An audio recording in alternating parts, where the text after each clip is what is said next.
사도행전 10장 30절부터 우리 43절 말씀까지 제가 한 절 읽고 여러분들이 한 절 읽고 하여서 우리 교독하도록 하겠습니다. 고넬료가 이르되 내가 나흘 전 이맘때까지 내 집에서 제9시 기도를 하는데 갑자기 한 사람이 빛난 옷을 입고 내 앞에 서서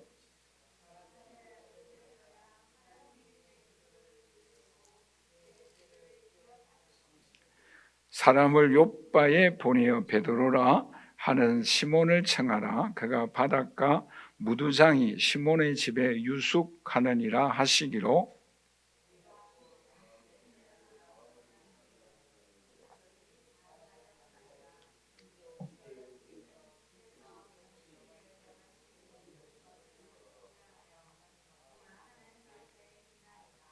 베드로가 입을 열어 말하되 내가 참으로 하나님은 사람의 예모를 보지 아니하시고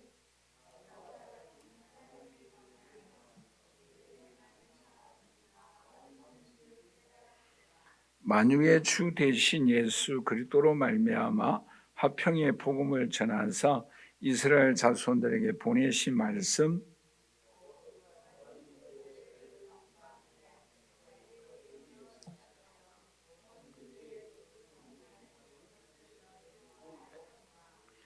하나님이 나사렛 예수에게 성령과 능력을 기름 붓듯 하셨음에 그가 두루 다니시며 선한 일을 행하시고 마귀에게 눌린 모든 사람을 고치셨으니 이는 하나님이 함께 하셨음이니라.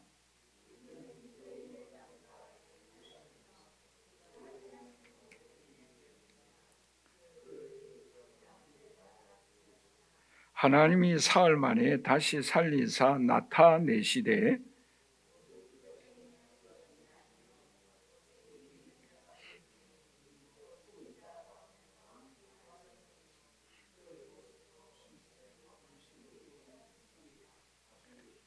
우리에게 명하사 백성에게 전도하되 하나님이 살아있는 자와 죽은 자의 재판장으로 정하신 자가 곧 이 사람인 것을 증언하게 하셨고 그에 대하여 모든 선지자도 증언하되 그를 믿는 사람들이 다 그의 이름을 힘입어 제사함을 받는다 하였느니라. 아멘. 여러분, 우리가 1907년 1년 1월 달에 평양 대부흥 운동이 일어났죠. 그때를 생각하면은 누가 제일 먼저 생각납니까? 길선주 장로님이 생각나시죠? 그 당시에는 목사님이 아니고 장로님이었죠. 그분이 나는 아간입니다 라고 시작으로 하여 회개운동이 일어남으로 인하여 평양에 대부흥의 역사가 일어났습니다. 그 부흥의 영향력은 한국 교회의 큰 부흥으로 이어졌습니다. 그런데 오늘 본 말씀도 이 사도행전 역사에 있어서 또는 기독교 역사에 있어서 매우 중요한 사건을 기록하고 있습니다. 그 내용이 뭔가 하면은 이방인인 로마 군인인 장교가 예수 그리스도를 믿게 되어지는 내용의 말씀입니다. 이 내용의 말씀이 왜 이렇게 중요한가 하면은 그 당시에는 유대인들만 구원이 있다라고 하였는데 이제는 이방인들도 예수만 믿으면 구원을 받게 되어진다라는 진리가 선포되어지는 또 그 진리가 증명되어지는 내용의 말씀이기 때문입니다. 더 나아가서 우리 사도행전 15장에 보시면 그 당시에 예루살렘 총회가 열립니다. 말하자면 오늘날 종교회의를 의미하고 있는 거지요. 그 예루살렘 총회에서 유대인들만 구원을 받는가 또는 이방인들에게도 구원을 받는가라는 중요한 주제를 가지고 토의를 하였는데 그때 베드로가 이 내용의 말씀을 가지고 증언을 하게 되었습니다. 그래서 이제는 공식적으로 예루살렘 총회에서 유대인들과 동일하게 이방인들도 구원을 받는다라는 내용이 결정되어집니다. 말하면 그 결정된 전통은 오늘날까지 우리에게 전파되어져서 저와 여러분들도 유대인이 아니라 이방인이잖아요. 그렇죠? 그러므로 오늘 저와 여러분들 이방인임에도 불구하고 구원을 받는 것은 믿음으로 구원을 받기 때문이다라는 거죠. 그래서 이 본문의 말씀은 선교 역사의 새로운 장, 하나님이 어떤 분이신가라는 것을 새롭게 증거되어 있는 내용의 말씀입니다. 오늘 이 자리에 함께 예배드리는 저와 우리 사랑하는 성도 여러분, 오늘 우리의 신앙의 삶에도 이런 새로운 하나님의 역사, 손길, 하나님의 은혜의 능력을 오늘 저와 여러분들도 경험할 수 있기를 주님의 이름으로 간절히 축원합니다. 하나님에 대하여 구원의 역사가 제한되어졌는데 이제는 모든 만민에게, 모든 이방인에게도까지 믿으면 구원을 받는다라는 또 다른 하나님의 손길, 하나님의 역사를 나타내는 것처럼 또 고넬료와 베드로 또는 이 유대인들이 경험하게 되어졌던 것처럼 오늘 저와 여러분들에게도 새롭게 역사하여 주시는 새로운 하나님의 은총의 세계를 경험함으로 인하여 오늘 우리의 신앙이 더욱더 깊어지고 넓어져 나가는 저와 여러분들이 되시기를 주님의 이름으로 간절히 축원합니다. 자, 그러면 오늘 이렇게 가이사라에 어떻게 이런 부흥의 역사가 일어날 수 있었는가? 크게 두 가지 면에서 우리는 함께 살펴보고자 합니다. 이런 가이사라의 큰 부흥의 역사가 일어난 원동력이 어디에 있었는가? 오늘 본문에서 크게 두 가지 면을 우리에게 강조하고 있는데 첫 번째로서는 우리 한번 다 같이 따라서 하십시다. 베드로는 말씀에 순종하여 가이사라로 함께 갔다. 여러분, 사람들마다 안전지대가 있습니다. 즉 안전지대다라고 한다면 익숙한 곳이에요. 편안한 곳이에요. 여러분, 우리가 만나는 사람도 익숙한 사람, 편안한 사람을 만나기를 원하죠. 부담스러운 사람을 멀리합니다. 또 오늘 우리는 평안한 곳에 가기를 원합니다.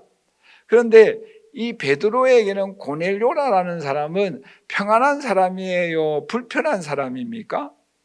굉장히 불편한 사람이에요. 왜냐하면 우리가 옛날에 일본의 압제하에 있을 때에 일본 순사를 만나는 것과 비슷하다라는 거죠. 굉장히 부담스럽잖아요.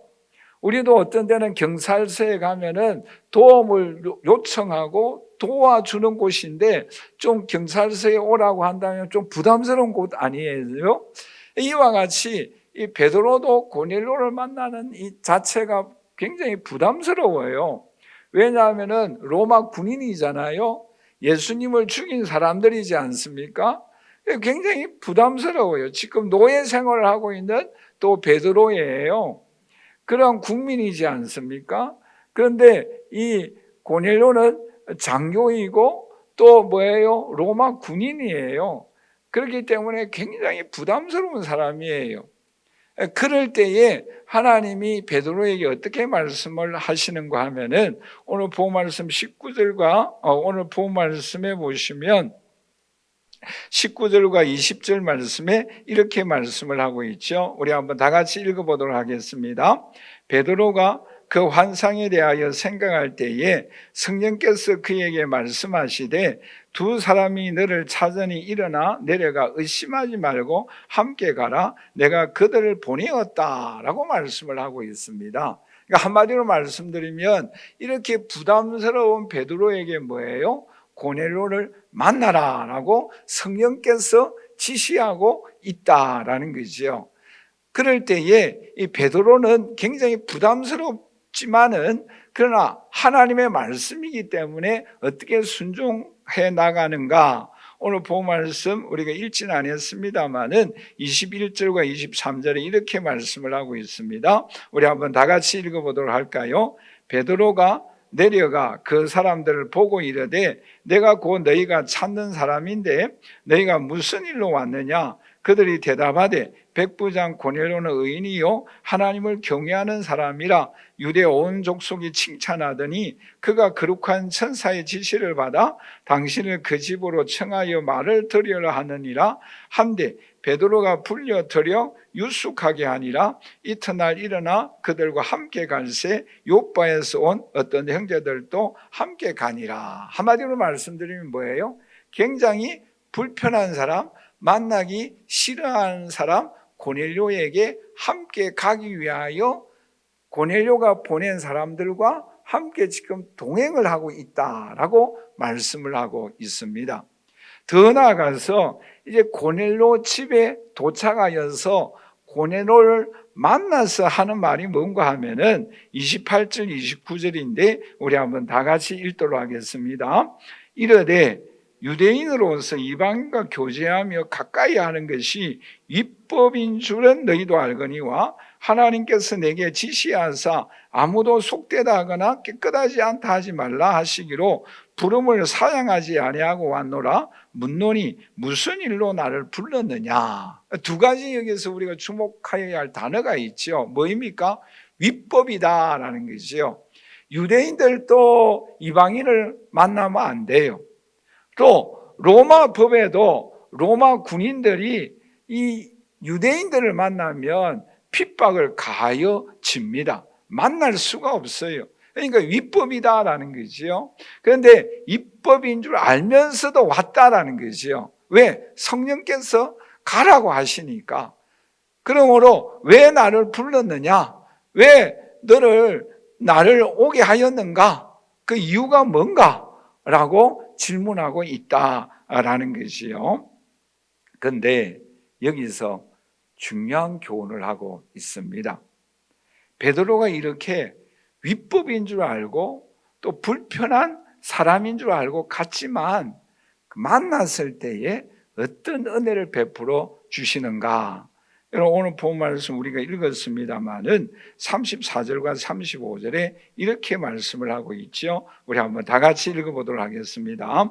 베드로가 입을 열어 말하되 내가 참으로 하나님은 사람을 외모로 보지 아니하시고 각 사람 중 하나님을 경외하며 의를 행하는 사람은 다 받으시는 줄을 깨달았다. 여기서 깨달았다라는 단어가 굉장히 중요한데 이 베드로가 깨달은 것이 뭔가? 깨달았다라는 단어의 뜻은 우리 한번 다 같이 따라서 할까요? 붙잡았다. 붙잡았다라는 거예요. 그러니까 무엇을 깨달아서 붙잡았는가 하면은 사람은 외모로 취하지 아니한다라는 것을 붙잡았다, 깨달았다라는 거죠. 여기서 외모라는 것은 뭔가 하면은 한마디로 말씀드리면 나의 선택과 관계없이 태어날 때부터 주어지는 것을 의미하고 있습니다. 그러니까 말하자면 유대인이 있냐 이방인이 있냐 이게 중요하지 않다라는 거죠. 하나님의 외모로 취하지 아니한다라는 거죠. 그러니까 로마 군인이든 유대인이든 외모로 취하지 아니한다라는 것을 깨달았다라는 거예요. 그것을 붙잡았다라는 거지요. 그리고 또 무엇입니까? 남자든 여자이든 예수 그리스도를 믿으면 구원을 받는다라는 사실을 깨달았다라는 것이죠. 그것을 붙잡았다라는 것이죠. 그래서 언어나 민족이나 또 어떤 문화나 지역에 상관없이 그러한 외모로 하나님은 보지 아니하시고 믿음을 보시고 구원을 주신다라는 것을 확신하게 되어졌다라는 것을 여기서 오늘 우리에게 말씀해 주고 있다라는 것이요. 그래서 오늘 저와 여러분들 이 본문에서 우리에게 오늘 우리의 삶에는 무엇을 적용할 수가 있는가라는 것이요. 여러분 오늘 이 본문을 통해서 오늘 저와 여러분들에게 무엇을 오늘 우리에게 말씀하고 있겠습니까? 두 가지 큰 교훈을 하고 있어요. 하나는 뭔가 하면은 우리 한번 다 같이 따라서 할까요? 하나님은 새로운 역사를 오늘 우리에게 베풀어 주신다. 여러분 보세요. 베드로에게 뭐예요? 지금까지는 유대인들만 예수 믿으면 구원받는다는 사실을 깨닫고 있었어요. 그런데 하나님 말씀에 순종하여 여기 와서 보니까 무엇을 깨닫게 되어졌습니까?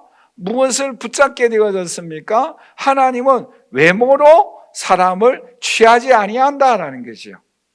이방인들이 중요하지 않다라는 것이요.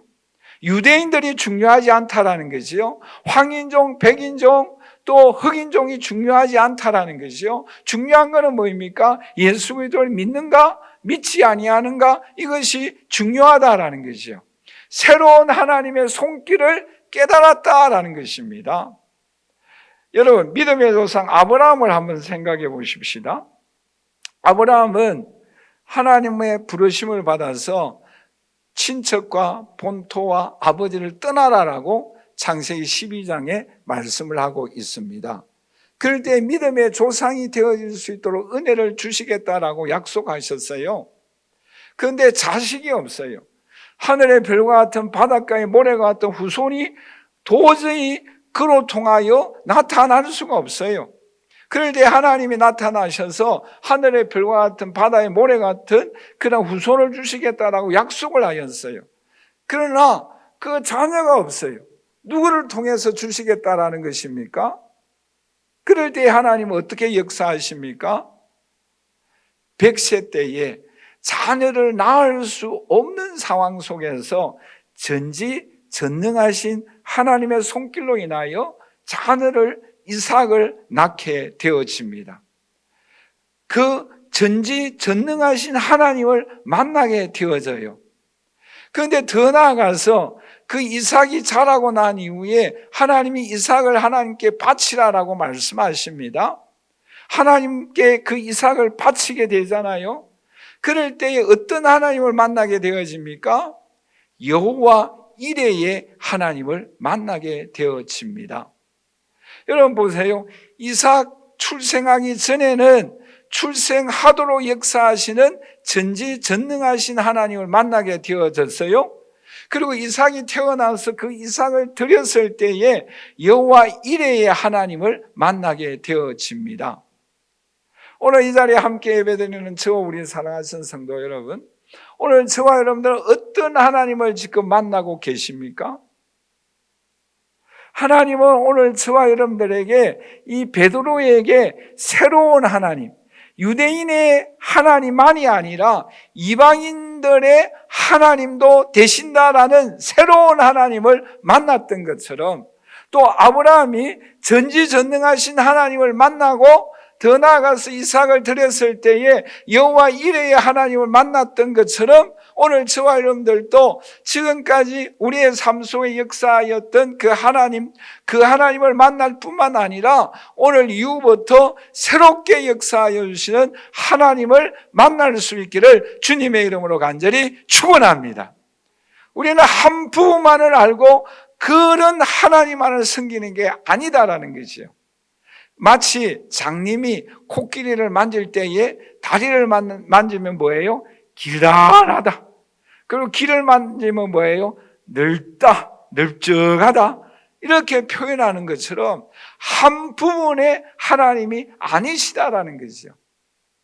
때때로는 우리에게 전지전능하신 하나님으로서 이삭을 주실 때가 있어요. 또한 오늘 우리가 하나님 앞에 시간과 물질과 정성을 드렸을 때 하나님은 여호와 이레의 하나님으로 오늘 저와 여러분들에게 찾아오시는 줄 믿습니다. 여러분, 우리의 신앙의 삶에 있어서 새로운 활력과 새로운 힘을 얻기 위하여서는 오늘 만났던 그 하나님뿐만 아니라 내일에는 또 다르게 역사하여 주시는, 또 다른 은총을 우리에게 베풀어 주시는 그 주님의 손길을 경험할 수 있기를 주님의 이름으로 간절히 축원합니다. 그래서 새롭게 역사하여 주시는 그 하나님 우리는 끊임없이 만나야 한다라는 거죠. 때때로는 여호와 이레의 하나님, 때때로는 여호와 니시의 하나님, 때때로는 여호와 라파의 하나님, 때때로는 오늘 우리에게 푸른 초장으로 잔잔한 물가로 인도하여 주시는 하나님, 때때로는 홍해를 가르게 하여 주시는 그 하나님, 때때로는 여리고성이 무너지게 하는 그 하나님, 오늘 우리에게 건강을 주시고 형통하게 하여 주시고 부흥하게 하여 주시고 축복하여 주시는 그 하나님을 매일매일 삶 속에 새롭게 만나는 오늘 저와 여러분들이 되시기를 주님의 이름으로 간절히 축원합니다. 그래야 우리 믿음의 삶이 힘이 있다라는 것이죠. 새로운 하나님을 새롭게 만날 때에 우리의 신앙의 삶이 힘이 있고 앞을 향하여 전진하게 되어진다라는 것이죠. 그래서 오늘 저와 여러분들은 매일매일 삶 속에 새롭게 역사하여 주시는 그 하나님을 만남으로 인하여 우리의 믿음이 더욱더 성장해 나아가고 베드로가 고백하였던 것처럼 새롭게 깨닫게 되어지고 새롭게 붙잡게 되어지는 이런 하나님의 손길을 꼭 경험할 수 있기를 주님의 이름으로 간절히 축원합니다. 또 하나는 이 본문에서 오늘 우리에게 적용할 수 있는 것이 무엇인가 하면은, 여러분, 베드로가 이와 같이 처음부터 끝까지 고넬료를 만나서 복음을 증거하고 그들에게 하나님의 선교의 역사가 이루어진다, 이 사실을 알고 갔습니까? 아니면 성령이 시키니까 그대로 그 순간순간마다 순종하며 나아갔습니까? 처음부터 끝까지 다 알고 간 게 아니잖아요, 그렇죠? 그냥 시키니까 갔어요. 가서 복음을 증거하니까 성령이 역사하였어요. 여기서 오늘 우리에게 무엇을 말씀해 주고 있는가 하면은, 하나님의 말씀에 따라 우리 한번 다 같이 따라서 할까요? 그때마다 순종하며 나아가자. 그럴 때에 하나님이 큰 역사를 베풀어 주신다라는 거예요. 여러분, 이 고넬료를 만나서 복음을 증가하였을 때 이 사람이 거듭나고, 우리 다음 주에 생각하겠습니다마는 오순절에 역사하였던 그 성령이 재현되어지고 똑같이 역사하는 이러한 일들이 일어나고, 또 예루살렘 총회에서 이방인들도 구원을 받게 되어진다라는 이 놀라운 일들이 일어날 줄 감히 생각하였겠어요? 그것이 베드로의 머릿속에 다 계획되어져 있었습니까? 아니에요. 순간순간마다 하나님의 말씀에 따라 순종하다 보니까 알지 못하였던, 깨닫지 못하였던 하나님의 손길들이 일어난다라는 거예요. 그래서 오늘 저와 여러분들은 내일 일을 염려하지 말고 오늘 나에게 주신 현실에 충실하며 오늘 말씀에 따라 순종하며 나아가고, 오늘 내가 하여야 할 일들을 열심히 감당해 나아가면 내일은, 미래는 하나님께서 열어주시는 줄 믿습니다. 우리는 그 하나님만을 바라보고 나아가야 한다라는 것이요. 우리는 내일에 어떻게 해야 무슨 일이 일어날까 염려하고 있지 않습니까? 저도 마찬가지예요. 어떤 때는 내일, 또 1년 후의 일 염려하며 걱정할 때에 내 마음을 짓누른 무거운 짐이 있어요. 우리에게도 그런 짐들이 있잖아요, 그렇죠? 그런데 오늘 이 본문 말씀을 통해서 우리에게 교훈하고 있는 것이 무엇인가 하면은, 오늘 할 일은 오늘 말씀에 따라 가라라는 거예요. 그러면 그 나머지의 큰 역사들은, 내일 일들은 하나님이 책임지고 역사하여 주십니다. 우리는 그 하나님만을 바라보고 나아가야 합니다. 그럴 때 이와 같은 놀라운 역사가 베드로의 삶을 통해서, 고넬을 통하여 역사되어지고 있다라는 거죠. 여러분, 우리가 사도행전 8장에서도 살펴보았지 않습니까? 여러분, 이 빌립 집사님도 마찬가지잖아요. 사마리아에서 복음을 증거하고 있었는데 부흥의 역사가 일어났어요. 그런데 성령께서 어떻게 말씀하십니까? 사막으로 가라라는 거예요. 사막으로 갔어요. 1차적으로 순종했어요.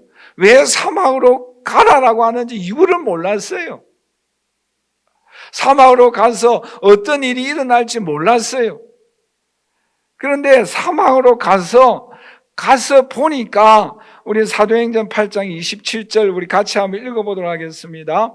일어나 가서 보니 에디오피아 사람 곧 에디오피아 여왕 칸다게의 모든 국고를 맡은 갈리 네시가 예배하러 예루살렘에 왔다가 돌아가고 있었어요. 그런데 또 뭐라고 말씀하시는가 하면은 사막으로 가라라고 말씀하실 뿐만 아니라 수레를 타고 가는 이 네시라는 사람에게 가까이 가라라고 말씀하고 있는 거예요. 그러니까 한순간 아라비아 사막으로 갔어요. 가나에서 갔어요. 거기까지예요. 가는 거예요. 네시를 만날 줄 몰랐어요. 그가 변화되어서 이 에티오피아 선교에 쓰임 받을 줄 몰랐어요. 그런데 가라고 하니까 사막으로 간 거예요. 가서 보니까 또 뭐예요? 마차를 타고 가는 네시에 가까이 가라라고 성령께서 말씀하시는 거예요. 그래서 또 갔어요. 그럴 때에 놀라운 하나님의 역사가 일어나게 되어졌다라는 거죠.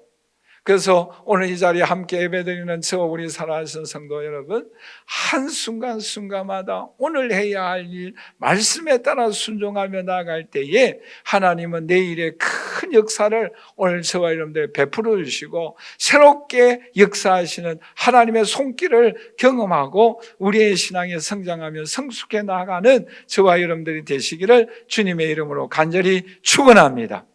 자, 그러면 마지막으로 오늘 어떻게 하여서 이렇게 사마리아에 가이사라에 이런 부흥의 역사가 일어났는가? 우리 다 같이 한번 따라서 하십시다. 고넬료는 말씀에 사모하며 베드로를 기다렸습니다. 여러분 보세요. 이 고넬료가 베드로가 오기를 얼마나 사모하며 기다렸는가 하면은 오늘 본문 말씀 세 구절에서 나타나 있어요. 여러분 24절 25절 우리 같이 한번 읽어보도록 하십시다. 이튿날 가이사라에 들어가니 고넬료가 그의 친척과 가까운 친구들을 모아 기다리더니 마침 베드로가 들어올 때에 고넬료가 맞아 발 앞에 엎드려 절하니. 한 절 더 읽도록 하십시다. 33절 같이 읽겠습니다. 내가 곧 당신에게 사람을 보내었는데 오셨으니 잘하였나이다. 이제 우리는 주께서 당신에게 명하신 모든 것을 듣고자 하여 다 하나님 앞에 있나이다. 여러분 이 세 구절 읽으면 어떤 마음이 듭니까? 고넬료가 얼마나 베드로를 기다리며 말씀을 사모하였는가라는 그 마음을 우리가 살펴볼 수 있지 않습니까? 여러분 그런 생각 들지 않습니까? 베드로가 혹시나 안 올 수도 있지 않겠어요?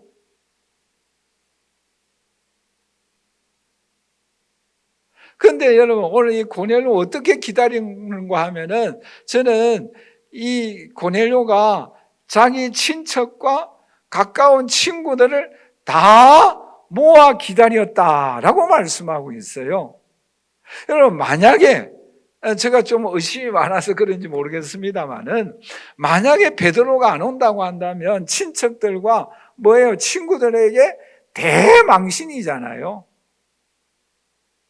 안 그래요? 근데 베드로가 오리라 확신을 하였고 친구들하고 친척을 다 모아 기다리고 있는 거예요. 뿐만 아니라 베드로가 왔을 때 또 어떻게 합니까? 발 앞에 엎드렸어요. 이게 엎드린다라는 것은 하나님 앞에 예배 드릴 때의 자세를 의미하고 있습니다. 그러니까 이 고넬료가 베드로가 들어올 때 신처럼 대하였다라는 것을 의미하는 게 아니고 뭐예요? 그만큼 존경하였다라는 그러한 의미입니다. 그래서 베드로가 뭐예요? 나도 사람이다 하면서 일어나라라고 말하지 않습니까? 그만큼 이 고넬료가 베드로를 존경했어요. 그리고 하나님 말씀을 증거할 때 어떤 자세로 듣는가 하면은 하나님 앞에서 말씀을 듣겠다라고 말씀하고 있습니다. 그러니까 얼마나 그렇죠? 이 고넬료가 말씀을 사모하고 있는가라는 것을 우리가 발견할 수가 있잖아요. 그런데 또 하나 중요한 말씀이 있어요. 33절 말씀해 보시면 이제 우리는 주께서 당신에게 모든 명한 것을 듣고자 하여 하나님 앞에 있습니다 라고 말씀을 하고 있어요. 여러분, 이 말씀은 어떤 내용의 말씀인가 하면 예수님이 마지막으로 제자들에게 명령한 마태복음 28장 20절의 말씀과 동일한 내용의 말씀이에요. 여러분, 마태복음 28장 20절 우리 한번 읽어보도록 할까요? 내가 너희에게 분부한 모든 것을 가르쳐 지키게 하라. 누구의 명령? 예수님의 명령이에요. 그런데 그 예수님의 말씀 명령을 이 고넬료가 지금 하고 있는 거예요. 놀랍지 않습니까? 베드로에게 하나님이 말씀하신 것을 다 나에게 전하여 달라라는 거예요. 하나님 앞에서 내가 그 말씀을 듣겠다라고 말씀하고 있습니다. 오늘 이 자리에 함께 예배드리는 저와 우리 사랑하신 성도 여러분, 오늘 저와 여러분들이 예배 드릴 때에 예배 인도하는 저나 또 함께 참여하는 여러분들이 하나님 앞에서 말씀을 전하고 말씀을 듣는 이 자세로 예배 드리는 저와 여러분들이 되시기를 주님의 이름으로 간절히 축원합니다. 그럴 때에 성령이 역사하는 거예요. 그럴 때에 하나님의 은총의 손길이 임하는 거예요. 여러분 보세요. 그럴 때에 베드로가 전한 내용이 무엇입니까? 오늘 본 말씀해 보시면 크게 4가지를 증거하고 있습니다. 핵심적인 복음의 말씀을 전하고 있어요. 그 내용이 우리 38절 다 같이 읽어보도록 하겠습니다. 같이 읽을까요? 하나님이 나사렛 예수에게 성령과 능력을 기름 붓듯 하셨음에 그가 두루다니시며 선한 일을 행하시고 마귀에게 눌린 모든 사람을 고치셨으니 이는 하나님이 함께 하셨다. 우리 다 같이 따라서 하십시다. 예수 이름에 능력을 전하였습니다. 누가요? 베드로가 고넬료에게 예수 이름의 능력을 전파한 거예요. 오늘 함께 예배드리는 저와 여러분들 마음속에 예수 이름으로 명할 때 질병이 떠나가고 예수 이름으로 기도할 때 하늘 문이 열리고 예수 이름으로 기도할 때에 하늘의 은총과 능력과 손길을 경험할 줄 믿습니다. 예수 이름 명하노니 모든 질병이 다 떠나갈지어다. 예수 이름 명하노니 하늘의 영광이 임할지어다. 예수 이름의 능력을 힘입고 나아가는 저와 여러분들이 되시기를 주님의 이름으로 간절히 축원합니다. 더 나아가서 이 베드로가 증거한 복음이 무엇입니까? 39절과 40절 말씀해 보시면 우리는 유대인의 땅과 예루살렘에서 그가 행하신 모든 일의 증인이라. 그들이 나무에 달아 죽였으나 하나님이 사흘 만에 다시 살리사 나타내시되. 우리 다 같이 따라서 하십시다. 예수님의 십자가와 부활을 증거하였다. 복음 중에 복음의 핵심이지 않습니까? 예수님은 저와 여러분들의 죄를 위하여 십자가에 죽으시고 다시 살아나셨습니다. 오늘 저와 여러분들 또 이 땅에 살다가 언젠가는 죽고 그러나 다시 살아나서 영원한 하나님 나라에 올라갈 줄 믿습니다. 누구의 피로? 예수 그리스도의 십자가의 보혈의 피를 믿으면, 죄 사함을 받으면 오늘 우리가 영원한 천국에 올라가게 됩니다. 뿐만 아니라 그 예수 그리스도는 42절 말씀에 이렇게 말씀을 하고 있지요. 우리 한번 다 같이 읽어보도록 하겠습니다. 우리에게 명하사 백성에게 전도하되 하나님이 살아있는 자와 죽은 자의 재판장으로 정하신 자가 곧 이 사람인 것을 증언하게 하셨다. 우리 다 같이 따라서 합니다. 예수님은 심판자이십니다. 예수님은 다시 오십니다. 예수님은 이 땅에 다시 오셔서 예수 믿는 사람은 영원한 천국으로, 예수 믿지 아니한 사람들은 영원한 지옥으로 하나님께서 이 땅에 오셔서 우리를 심판자로 다시 오시는 줄 믿습니다. 그 예수 그리스도를 증거한 거예요. 더 나아가서 예수 그리스도를 믿으면 어떠한 은혜를 주시는가 43절 말씀해 보시면 이렇게 말씀을 하고 있죠. 우리 한번 다 같이 읽어보도록 하겠습니다. 그에 대하여 모든 선지자도 증언하되 그를 믿는 사람들이 다 그의 이름을 힘입어 죄 사함을 받는다 하였느니라. 다 같이 따라서 합시다. 예수님을 믿으면 죄 사함을 받습니다. 할렐루야. 이 복음을 증거했어요. 여러분, 그럴 때 어떤 역사가 일어납니까? 성령께서 역사하셨어요.